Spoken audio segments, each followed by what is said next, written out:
Hi viewers, welcome to Vimokshi channel. అన్ని టిఫిన్స్లోకి use అయ్యే పల్లీ చికెన్ చేద్దాం. 2 పచ్చిమిర్చి తీసి కడిగి చిన్న చిన్న ముక్కలు చేసి ప్యాన్లో వేసుకోండి.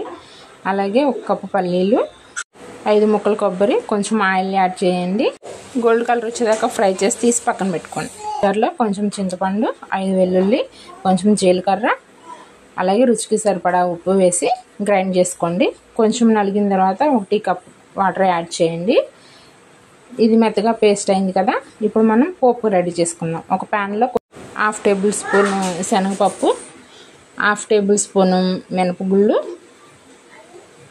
1/2 టేబుల్ స్పూన్ జీలకర్ర, 1/2 టేబుల్ స్పూన్ ఆవాలు, కొంచెం పసుపు యాడ్ చేసి గోల్డ్ కలర్ వచ్చిన తర్వాత 1 ఎండుమిర్చి యాడ్ చేయండి.